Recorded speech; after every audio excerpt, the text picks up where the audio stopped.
বিষ্ণু বৈষ্ণৱৰ কথাৰে সমৃদ্ধ ভক্তি জ্ঞান আৰু বৈৰাগ্য বৰ্ধনকাৰী শ্ৰীমদ ভাগৱতৰ কিছু চৰ্চা কৰিবৰ বাবে আগবাঢ়িছোঁ।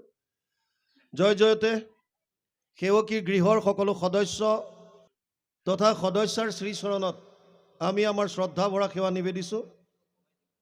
কাৰণ তেওঁলোকে ভকত বৈষ্ণৱ নিমন্ত্ৰণ কৰি আনি বৈকুণ্ঠৰ নাম সিংহভাগ চৈতন্য কৰাৰ লগতে প্ৰভু ভগৱন্তৰ লীলাসমূহ শ্ৰৱণ কীৰ্তন কৰাৰ যি সুবিধা কৰি দিছে, যুগ ধৰ্মৰ ফালৰ পৰা ইয়াক শ্ৰেষ্ঠ কৰ্ম বুলি ব্যাসদেৱে অভিহিত কৰিছে। সংস্কৃত ভাগৱতত ব্যাসদেৱে লিখিছে, কৃতেয়ত ধ্যায়াত বিষ্ণু ত্ৰেতায়াম যজতে মখে দ্বাপৰে পৰিচাৰ্যায়াম কলৌ তদ হৰি কীৰ্তনাত 12:3-52 দ্বাদশ স্কন্ধ 3য় অধ্যায় 52 নম্বৰ শ্লোক ভাগৱত। ইয়াৰ অনুবাদ মহাপুৰুষ মাধৱদেৱে তেওঁৰ অনবদ্য গ্ৰন্থ ঘোষাত কৰিছে, নাম ঘোষাত। যুগ ধৰ্ম নিৰ্ণয় 399 পদ জোখাত মাধৱ পুৰুষে লিখিছে, সত্য যুগে ধ্যান, ত্ৰেতা যুগে যজ্ঞ, দ্বাপৰ যুগত পূজা, কলিত হৰিৰ কীৰ্তন বিনাই আৱৰ নাহিকে দুজা। যুগ ধৰ্মৰ ফালৰ পৰা কলি যুগৰ মানুহৰ শাৰীৰিক আৰু মানসিক ক্ষমতাৰ প্ৰতি লক্ষ্য ৰাখি ঈশ্বৰ উপাসনা কৰাৰ আটাইতকৈ সুগম বা সুলভ পদ্ধতি যদি কিবা আছে, তেতিয়াহ'লে সেয়া শাস্ত্ৰই সিদ্ধান্ত দিছে কৃষ্ণত একান্ত শৰণ, সমস্ত প্ৰাণীৰ প্ৰতি বিষ্ণুময় ভাৱ আৰু ভকতৰ সংগত লীলাসমূহৰ শ্ৰৱণ আৰু কীৰ্তন। সেইকাৰণে যিসকলে উদ্যোগ লৈ এনেধৰণে ভকত বৈষ্ণৱ নিমন্ত্ৰণ কৰি আনি প্ৰভু ভগৱন্তৰ লীলাসমূহ শ্ৰৱণ কীৰ্তন কৰাৰ সুবিধা কৰি দিয়ে, তেওঁলোক শ্ৰদ্ধাৰ পাত্ৰ, সেৱাৰ যোগ্য। আমি পুনৰবাৰ সেৱকী সমস্তৰ শ্ৰীচৰণত আমাৰ শ্ৰদ্ধা ভৰা সেৱা নিবেদিছোঁ। আপোনাক সবে জানে, বৰ্তমান সময়ত ভাগৱতৰ এক জোৱাৰ উঠিছে, চাৰিওফালে কেৱল ভাগৱতৰ চৰ্চা। প্ৰত্যক্ষভাৱে এনেকৈ শুনাৰ উপৰিও পৰোক্ষভাৱে মোবাইলৰ যোগেদি প্ৰায় মানুহে ভাগৱত শ্ৰৱণ কৰিছে। ডাঙৰ কথা হৈছে, শ্ৰৱণটো আমি কৰিছোঁ। ব্যাসদেৱে পদ্ম পুৰাণত 18খন পুৰাণৰ দ্বিতীয়খন ডাঙৰ পুৰাণ হৈছে পদ্ম পুৰাণ। আটাইতকৈ ডাঙৰখন হৈছে স্কন্ধ পুৰাণ, য'ত 81,100টা শ্লোক আছে। দ্বিতীয়খন ডাঙৰ পুৰাণ হৈছে পদ্ম পুৰাণ, য'ত 55,000 শ্লোক আছে। ভাগৱতত 18,000, ইয়াৰ 3 গুণ 54,000, তাতকৈ 1,000 বেছি, 55,000 শ্লোকৰ পদ্ম পুৰাণ। তাৰ শেষৰ খণ্ডটোত 6টা অধ্যায়ত ভাগৱত মাহাত্ম্য নাম দি ব্যাসদেৱে লিখিছে ভাগৱতৰ মহিমা। তাত এটা বৰ সুন্দৰ কথা লিখিছে। ব্যাসদেৱে কৈছে, এতদস্মাৎ পৰম কিঞ্চিত মন শুদ্ধেন বিদ্যতে জন্মান্তৰে ভৱেত পুণ্যম তদা ভাগৱতম লভেত। পদ্ম পুৰাণ উত্তৰখণ্ড ভাগৱত মাহাত্ম্য 1ম অধ্যায় 12 নম্বৰ শ্লোক। ব্যাসদেৱৰ মতে মানুহৰ মনৰ ভাৱ শুদ্ধ কৰিবৰ কাৰণে ভাগৱততকৈ শ্ৰেষ্ঠ গ্ৰন্থ আন একো নাই। মনৰ ভাৱ শুদ্ধ কিয় হ'ব লাগে? কাৰণ আমি ৰাতিপুৱা খোৱাৰ পৰা উঠাৰ পৰা বুলি ৰাতিলৈকে যিমান কৰ্ম কৰোঁ, সৰুৰ পৰা ডাঙৰলৈকে প্ৰত্যেকটো কৰ্ম নিৰ্ভৰ কৰিছে আমাৰ ভাৱৰ ওপৰত। যাৰ যেনেকুৱা ভাৱ, আমি তেনেকুৱা কৰ্ম কৰোঁ। ভাৱত যদি বেয়া আহিল, তেতিয়াহ'লে আমাৰ দ্বাৰা অপকৰ্ম হয়। ই বাণীৰ দ্বাৰা ওলাব পাৰে, কৰ্মৰ দ্বাৰা ওলাব পাৰে, ভাৱত আপোনাৰ হ'ব পাৰে, যিকোনো ধৰণে। আৰু যদি ভাৱত শুদ্ধতা আহিল, তেতিয়া আপোনাৰ বাণীত পবিত্ৰতা আহিব, কৰ্মত পবিত্ৰতা আহিব। মূল বস্তুটো নিৰ্ভৰ কৰিছে মনৰ শুদ্ধতা। আৰু ব্যাসদেৱৰ গেৰেণ্টি যে ভাগৱত গ্ৰন্থ শ্ৰৱণ কৰিলে মানুহৰ মনৰ ভাৱ শুদ্ধ হ'ব। এতিয়া আমি কেনেকৈ গম পাম মানুহৰ মনৰ ভাৱ শুদ্ধ হ'ল বুলি? যদি মানুহৰ মনৰ ভাৱ শুদ্ধ হয়, তেতিয়াহ'লে সমাজত তাৰ প্ৰতিস্ফলন ঘটিব। যেনে চোৰ নহয়, ডকাইত নহয়, ধৰ্ষণ নহয়, লুণ্ঠন নহয়, হিংসা, দ্বেষ, কাম, ক্ৰোধ সমুলঞ্চে নাশ হ'ব। কিয়? ভাগৱত শুনিছোঁ। কিন্তু যদি সমাজলৈ বৰ্তমান সময়ত আমি চাওঁ, তেতিয়াহ'লে চোৰ হৈ আছে, ডকাইত হৈ আছে। আজি 4 দিনমান আগত মোৰ মঙলদৈ ফালে এটা অনুষ্ঠান আছিল, এখন সত্ৰত। সত্ৰৰ উদ্যোক্তাসকলে দ্বিতীয় দিনা মোৰ অনুষ্ঠান আছিল। তেওঁলোকে এটা ঘোষণা দিছে, আমাৰ কাণত সুন্দৰভাৱে পৰিছে। তেওঁলোকে কৈছে, যোৱাকালি কোনো সদাশয় ব্যক্তিয়ে ভুলবশতঃ এযোৰ চেণ্ডেল পিন্ধি গ'ল বেলেগৰ। গতিকে অনুগ্ৰহ কৰি চেণ্ডেলযোৰ যাতে ঘূৰাই আনি আকৌ সত্ৰৰ সন্মুখত থৈ যায়। বুজি পাইছেনে? তাৰমানে এইটো কিয় কৰিলে? ভাৱ। গৈছে তাত ভাগৱত শুনিবলৈ, কিন্তু অহাৰ সময়ত বেলেগৰ চেণ্ডেল এযোৰ পিন্ধি গুচি আহে। ভাৱ, একো নাই, লৈ যাওঁ। সেইকাৰণে নামঘৰত মানুহ গ'লেও চেণ্ডেলযোৰ সন্মুখত খুলি থ'বলৈ 10 বাৰ চিন্তা কৰে, আহি পামনে নাই ঘূৰি।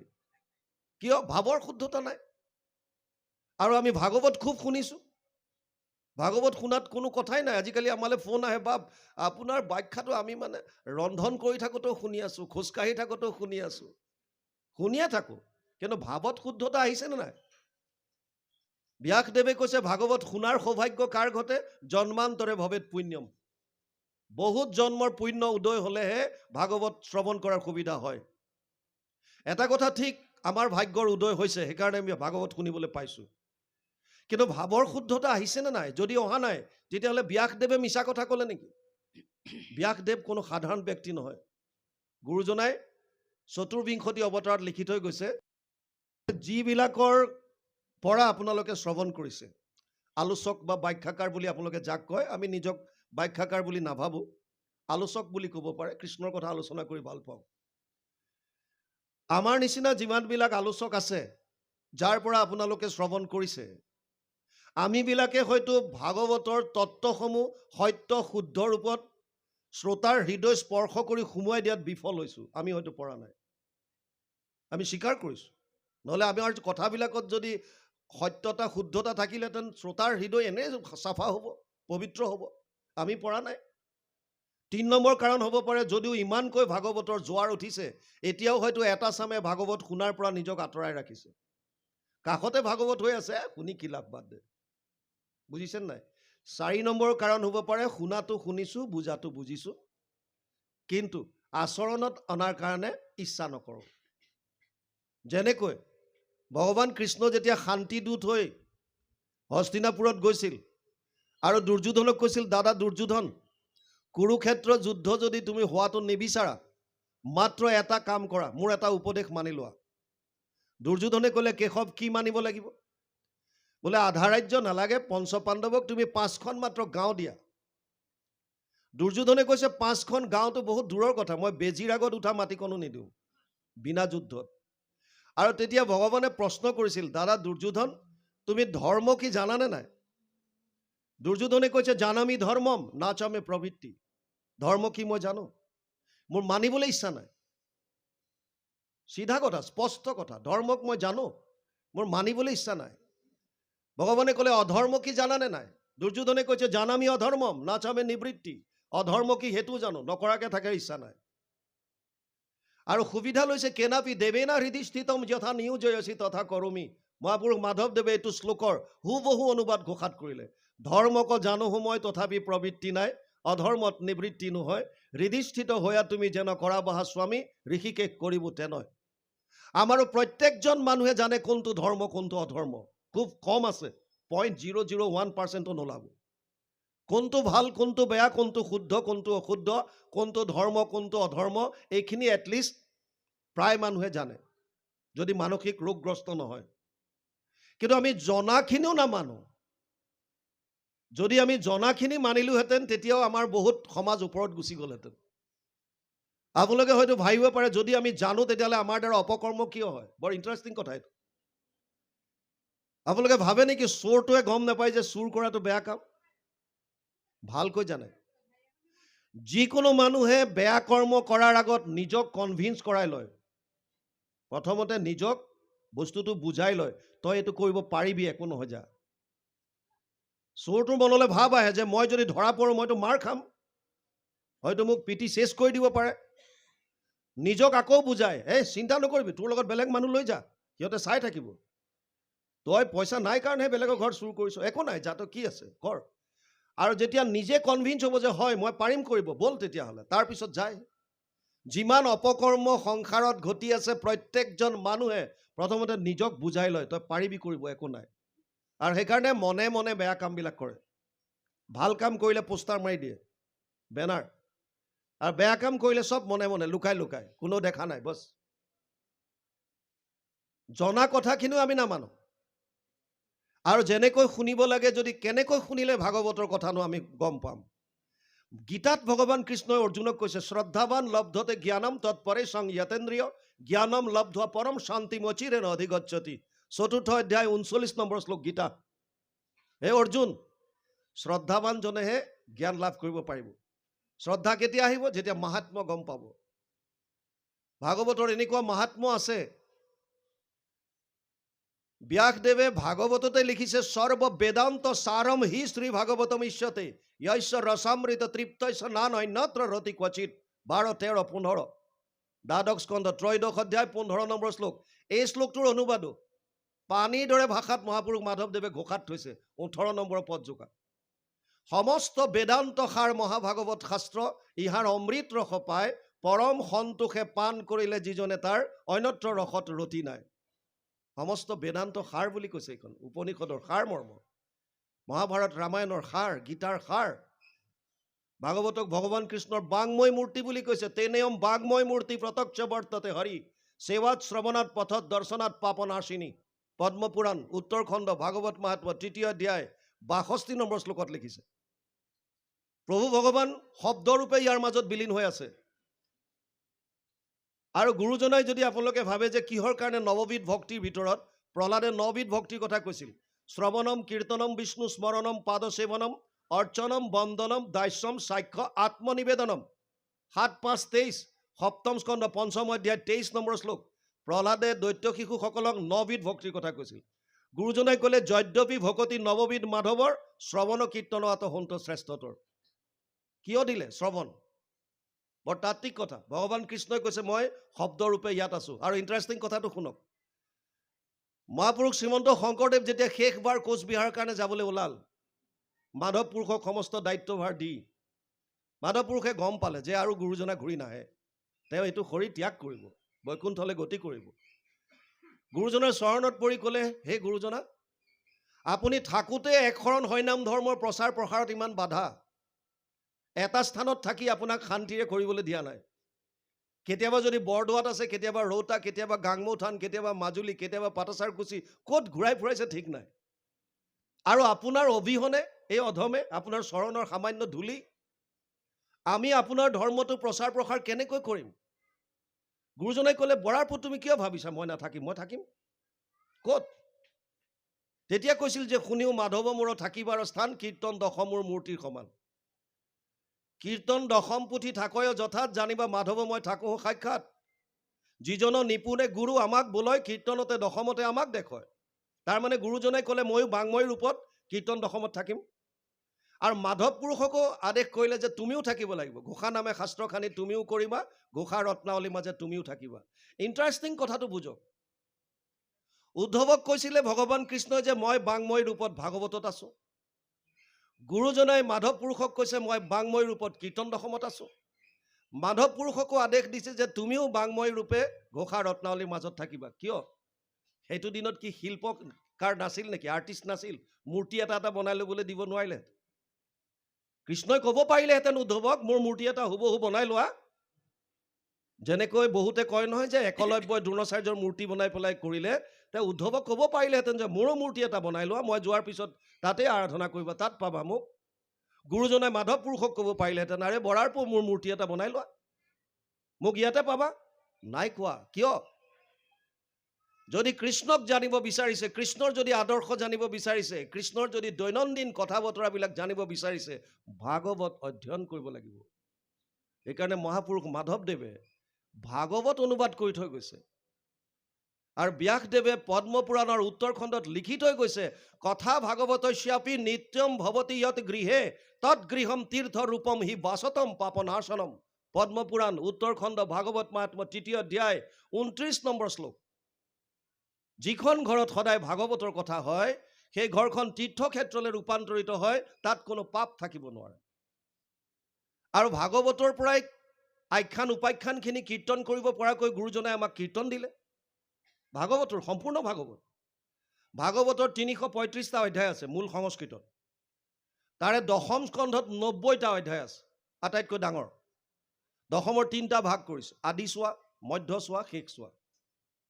গুৰুজনাই নিজে আদি চোৱা কৰিছে অনুবাদ, শেষ চোৱাৰ পৰা কুৰুক্ষেত্ৰ যাত্ৰা।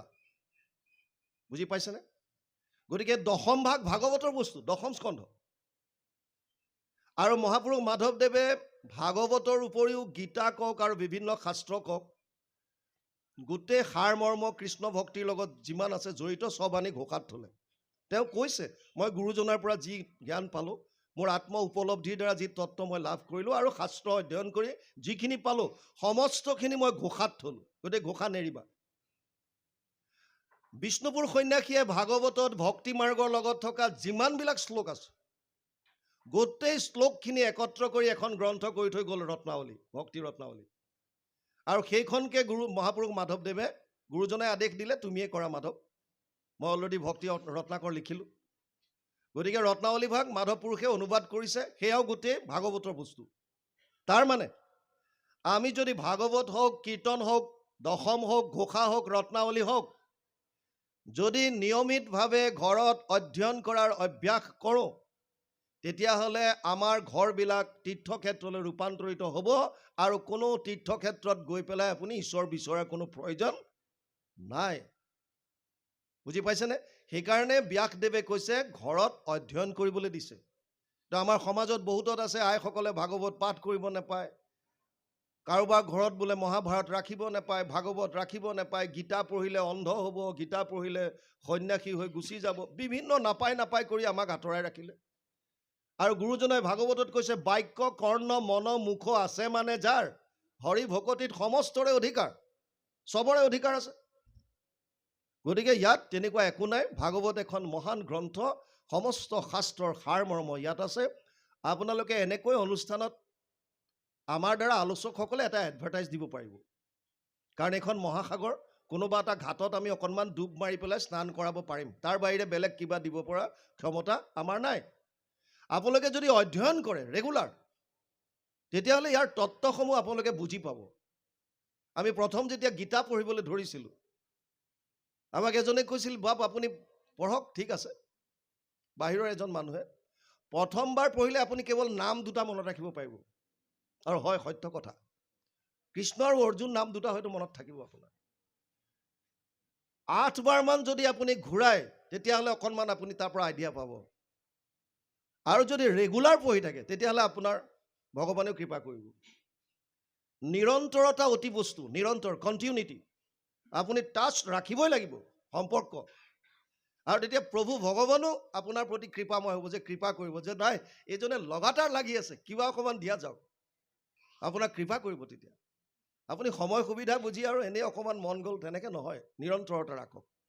বাৰু যি কি নহওক ভাগৱতত সোমাওঁ। মূল ভাগৱত সংস্কৃতত, 12টা স্কন্ধ, 335টা অধ্যায়, 18,000 শ্লোক, 5,96,000 শব্দ, 10টা লক্ষণ আছে ভাগৱতত।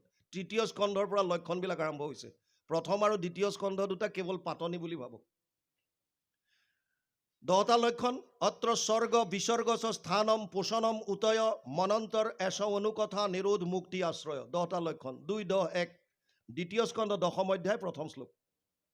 স্বৰ্গ বিসৰ্গ স্থান পোষণ উতি মনন্তৰ ঈশানো নিৰোধ মুক্তি আশ্ৰয়, 10টা লক্ষণ ভাগৱতে কৈছে।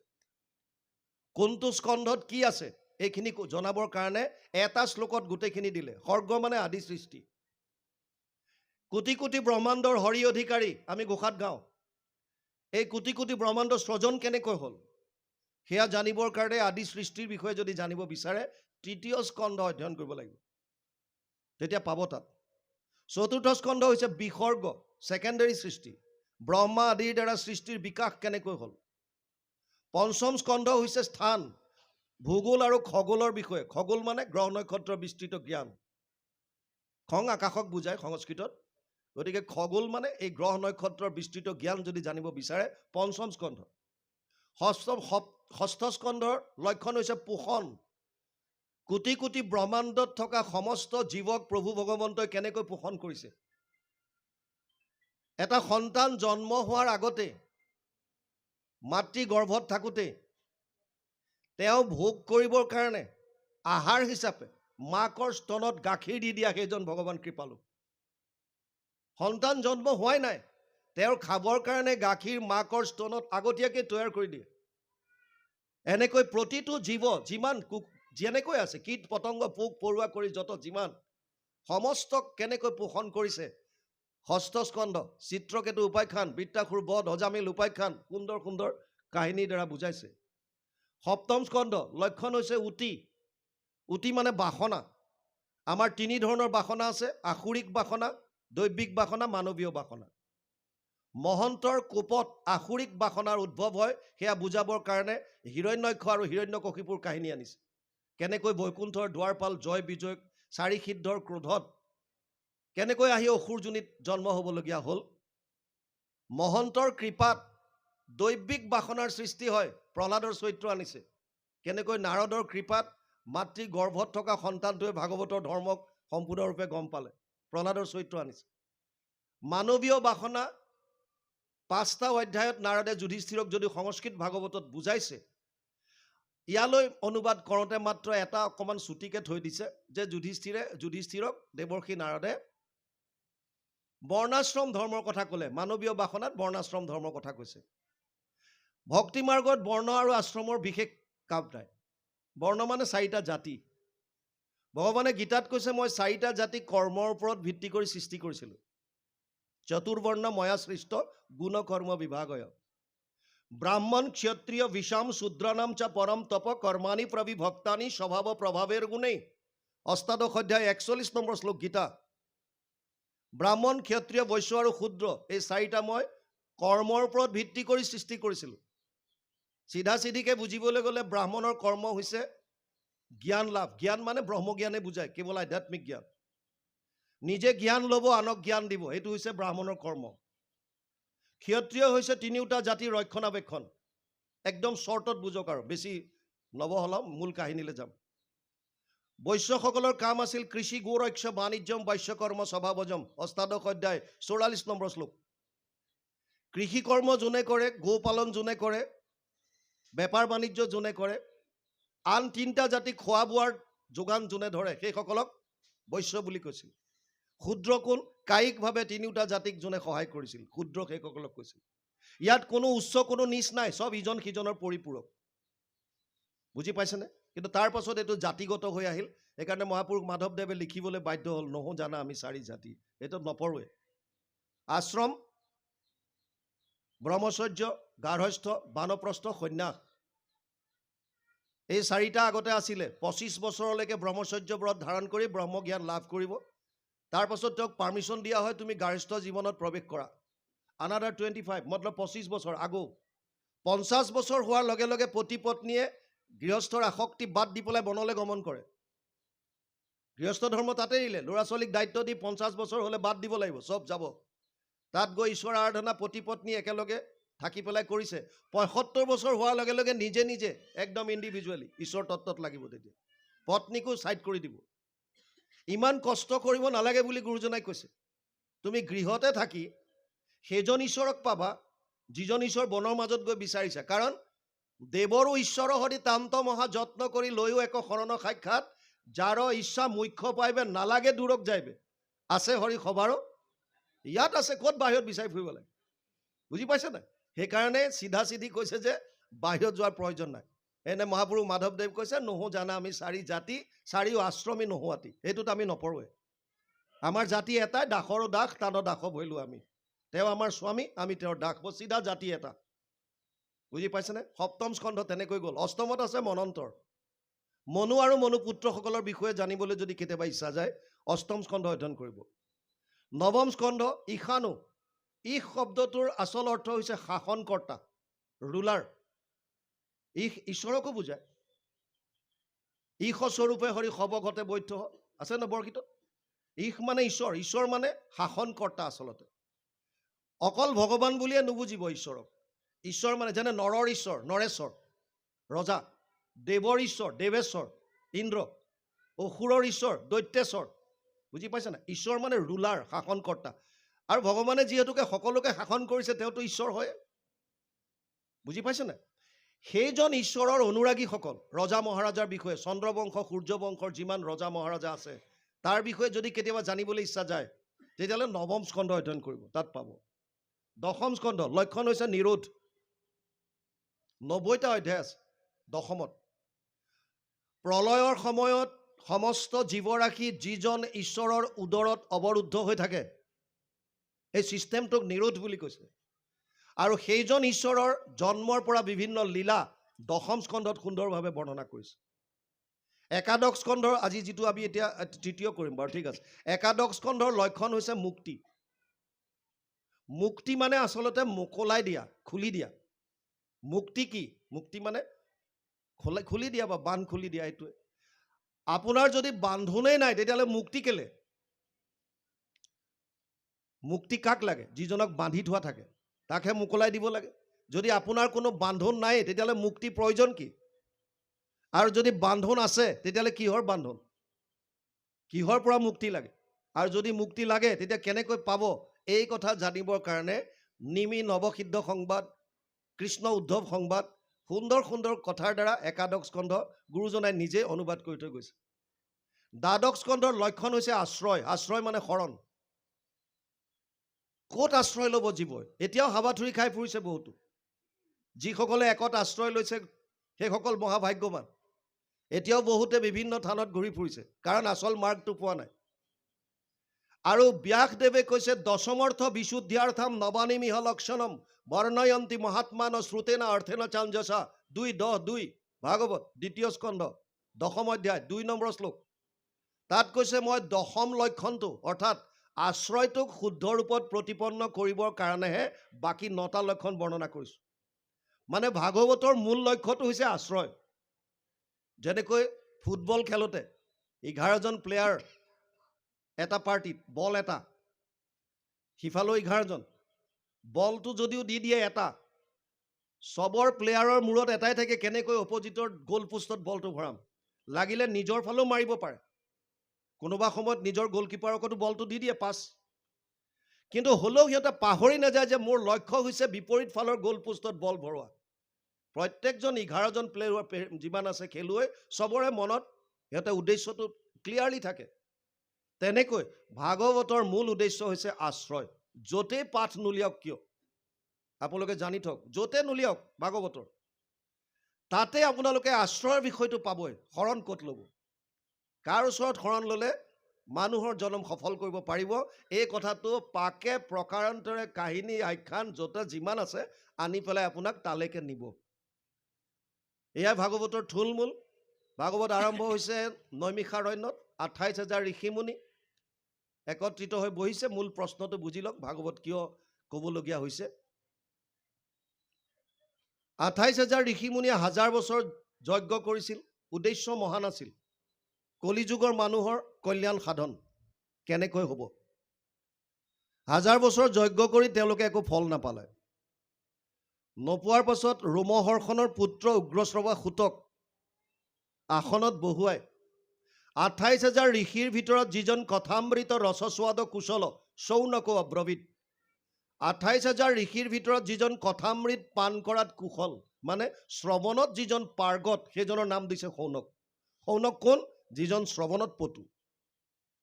শৌনকে প্ৰশ্ন কৰিছে, প্ৰথমতে স্বীকাৰ কৰিছে সূতমুনিক। আপুনি ডাক্তৰৰ ওচৰত গ'লে প্ৰথমতে লুকঢাক কৰি লাভ নাই, ক্লিয়াৰ কাট আপোনাৰ কথা ক'ব লাগিব। আপুনি যদি লুকুৱাই বেমাৰৰ কথা, তেতিয়াহ'লে তাৰ পৰা লাভ নহ'ব, ডাক্তৰে আপোনাৰ কথা বুজি নাপাব। ডাক্তৰৰ তাত গ'লে সদায় যিমান ভিতৰুৱা কথা নহওক কিয় খুলি খালি ক'ব লাগিব। শৌনকে সমস্ত খুলি দিছে। শৌনক বদতি শুনা সুত মহামানী পৰম পাতকী কলি পাইলে হেন জানি আৰম্ভিলো যজ্ঞ আশী সহস্ৰ বছৰ হোমধূমে ধূম্ৰবৰ্ণ ভৈলা কলেবৰ যিটো কৰ্ম কৰোঁ আত নাহিকে বিশ্বাস আপোনাৰ আয়ুস কৰিলোঁ ব্যৰ্থে নাক।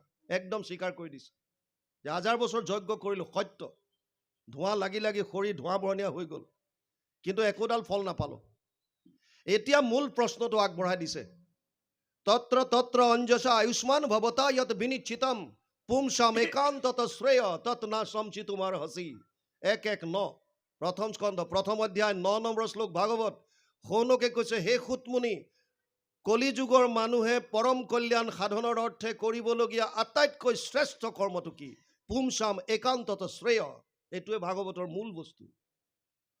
কি কৰিলে কলিযুগৰ মানুহে কল্যাণ সাধিব পাৰিব? কল্যাণ মানে 3টা তাপৰ পৰা পৰিত্ৰাণ। কিছুমান কষ্ট পাওঁ দৈৱ দোষত, দৈৱবশত। আধি শব্দটোৱে সম্পৰ্কীয় বুজায়, সম্বন্ধীয়। যেনে ভূমিকম্প আহিল, বানপানী আহিল, খৰ মাৰিলে, গৰম পৰিলে, দৈৱ সম্বন্ধীয় বা সম্পৰ্কীয় যিমান কষ্ট বা তাপ পাওঁ তাক শাস্ত্ৰই নাম দিছে আধি দৈৱিক তাপ। ভূত শব্দটোৱে ইয়াত প্ৰাণীক বুজাইছে, যেনেকৈ গুৰুজনে কীৰ্তনত লিখিছে সমস্ত ভূতত ব্যাপী আছো মই হৰি। ইয়াত ভূত মানে পিশাচক বুজোৱা নাই, সমস্ত প্ৰাণীক বুজাইছে।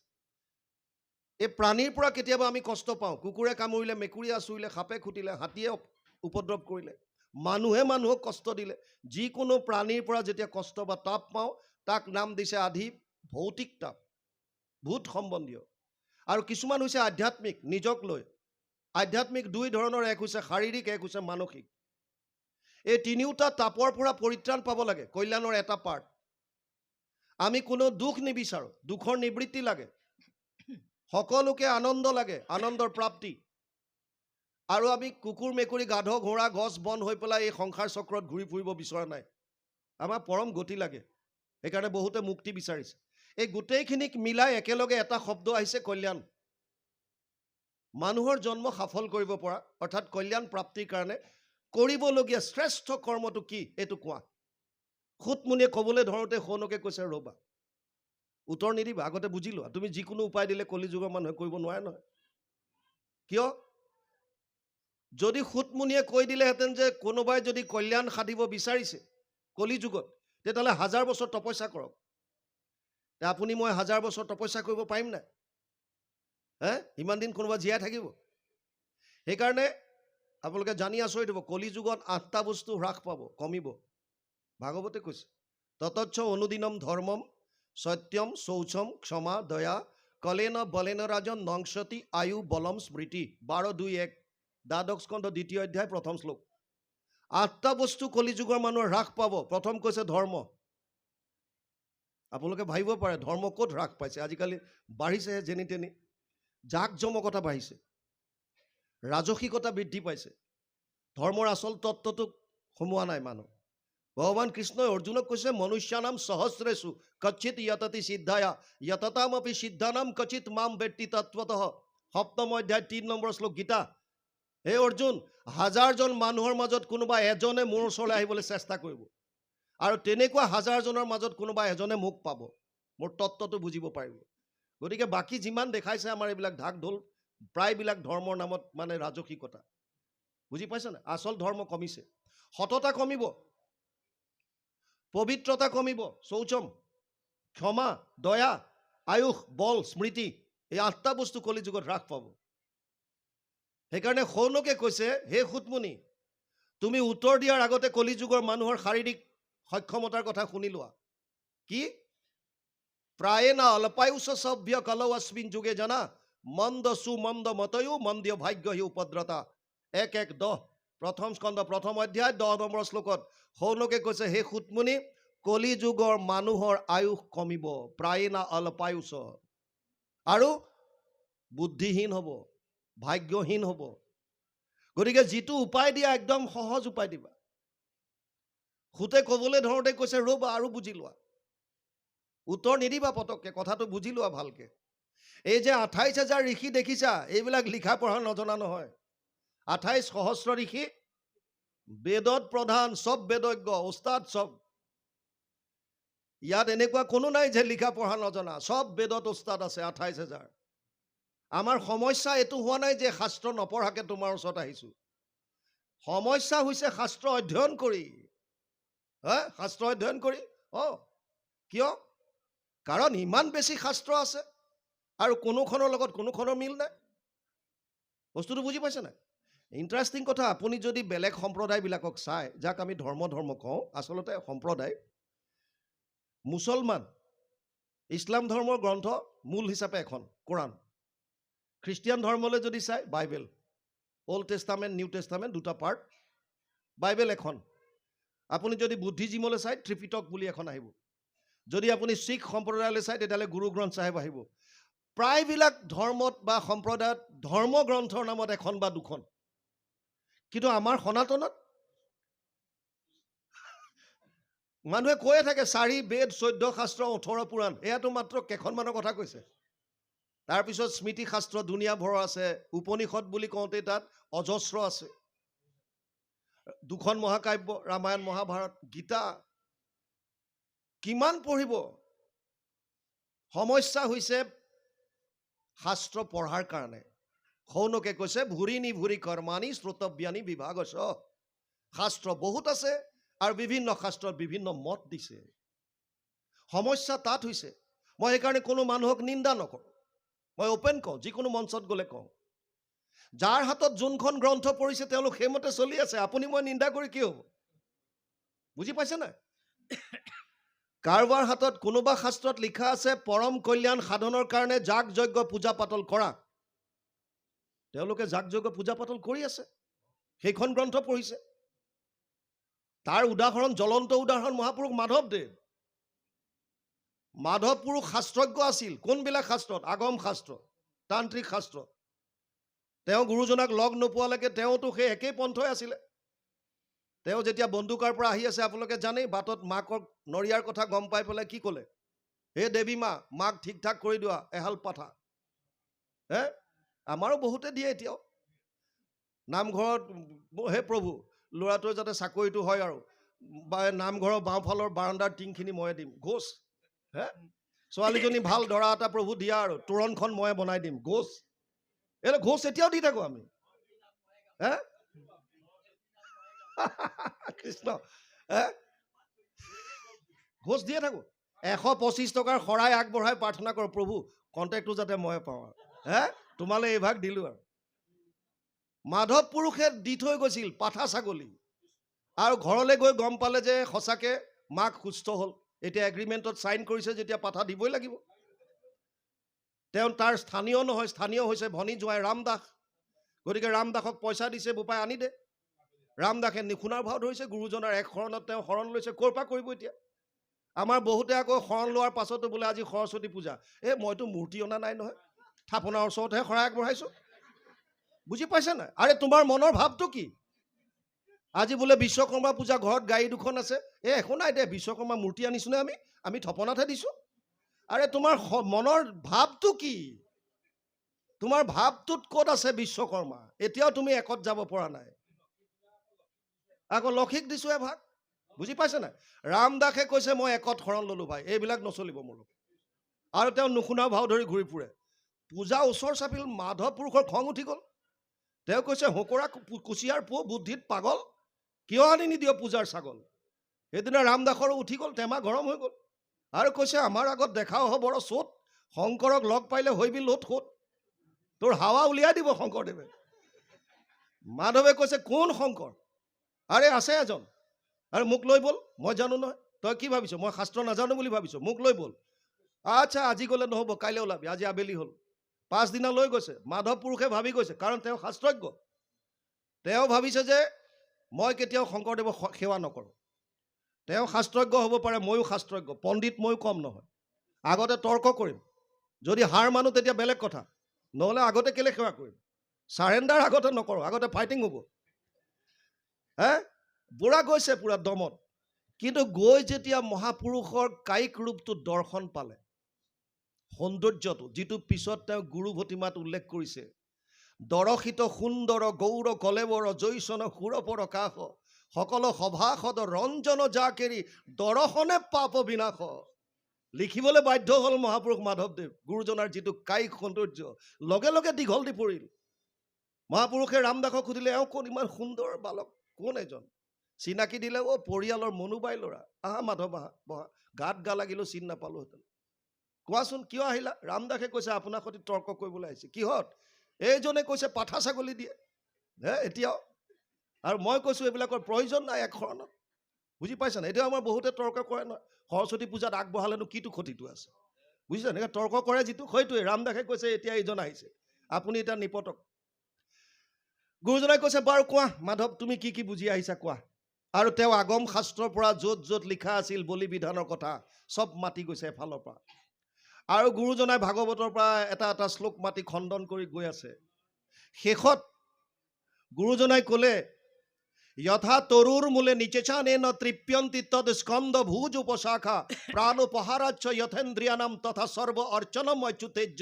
4:31-14, চতুৰ্থ স্কন্ধ 31 নম্বৰ অধ্যায় 14 নম্বৰ শ্লোক যেতিয়া উচ্চাৰণ কৰিলে, ইয়াৰ অনুবাদ, বৃক্ষৰ মূলত যদি দেহ আনি জল, ত্ৰিপিটি হুৱন্ত তাৰ পত্ৰ পুষ্প ফল, ডালে পাতে সিঞ্চে যদি মূলত নেদয়, কদাচিতো ডালে পাতে ত্ৰিপিটি নহয়।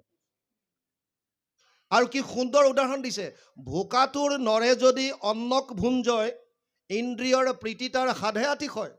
ভোক লাগিলে অন্ন গ্ৰহণ কৰিলেহে ইন্দ্ৰিয়বিলাক তৃপ্তি পাব। ভোজনবিহীনে পিন্ধে বস্ত্ৰ অলংকাৰ। আপোনাৰ ভোক লাগিছে, ধুনীয়া ধুনীয়া অলংকাৰ পিন্ধিছে, কি লাভ হ'ব? ইন্দ্ৰিয়ৰ একো প্ৰীতি নসাধয় তাৰ। গুৰুজনাই ক'লে কৃষ্ণক পুজিলে পূজা সমস্তৰে হয়, পৃথকে পুজিলে পূজা কেহু নলয়। লগে লগে দীঘল দি পৰিল আৰু ক'লে মাধৱ তুমি এবাৰ সেৱা কৰিছিলা, আকৌ কৰিলা যে? হয় গুৰুদেৱ, আগতে আপোনাক শিৰোমণি ভূঞা হিচাপে কৰিছিলোঁ, আৰু এতিয়া আপোনাক আধ্যাত্মিক গুৰু হিচাপে স্বীকাৰ কৰিলোঁ, আৰু মই যিমান জানিছিলোঁ আজিৰ পৰা চব বাদ, কেৱল এক। আৰু সেই দিনাৰ পৰা মাধৱ পুৰুষ আৰু কোনো দিন পিছলৈ মোৰ কৰি চোৱা নাই।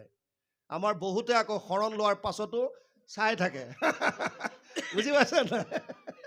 শৰণ ল'লো হয়, কিন্তু মানে এতিয়া আশা এটা আছে অকণমান। এইটো এৰক, যেতিয়া একত আহিছে একত থাকক, চিধা কথা। নহালৈকে আপোনালোকে কৰি আছে, আমাৰ কোনো ক'বলৈ নাই। বুজি পাইছেনে নাই? কাৰণ বিভিন্ন শাস্ত্ৰত শৌনকে প্ৰশ্ন, আচলতে এতিয়াৰ এইবিলাক প্ৰশ্ন উদ্ভৱ হ'বই নালাগে। কাৰণ যেতিয়া শৌনকে এইটো কথা অলৰেডি কৈ থৈ গৈছে।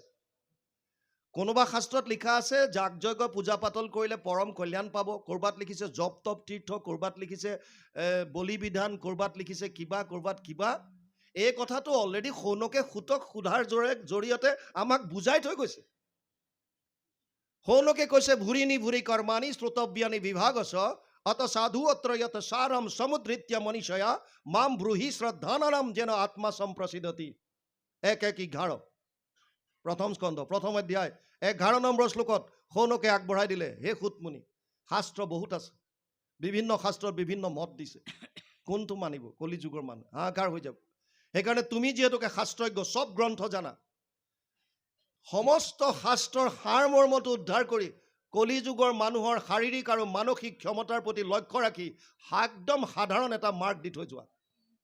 আৰু তেতিয়া সুতে কৈছে চিন্তা নকৰিবা, মই এনেকুৱা এটা তোমাক মাৰ্ক দিম, যিটো মাৰ্ক অৱলম্বন কৰি পৰীক্ষিতে 7 দিনত পৰমগতি পালে, যিটো মাৰ্ক অৱলম্বন কৰি খটাংগৰ যায় 2 দণ্ড 45 মিনিটত পৰমগতি লাভ কৰি গুচি গ'ল। গতিকে তুমি টেনশ্যন নল'বা, মই কলি যুগৰ মানুহৰ কাৰণে আটাইতকৈ সহজ উপায় দি যাম। আৰু কি দিলে? সবেই পুংসাম পৰ ধৰ্ম যত ভক্তিৰ অধোক্ষ যে অহেতুকীয় প্ৰতিহত যেন আত্মা সম্প্ৰসিদ্ধতি। 1:2:6 প্ৰথম স্কন্ধ 2য় অধ্যায় 6 নম্বৰ শ্লোক ভাগৱত। এটাই উপায় দিলে, কলি যুগৰ পৰম ধৰ্ম হৈছে কৃষ্ণত একান্ত ভক্তি। অধোক্ষ ভগৱান সহস্ৰ নামৰ এটা কৃষ্ণৰ, কেৱল কৃষ্ণত একান্ত ভক্তি। মাত্ৰ চৰ্ত দুটা দিছে, অহেতুকী আৰু অপ্ৰতিহত। অহেতুকী মানে হেতুবিহীন, মানে নিষ্কামভাৱে।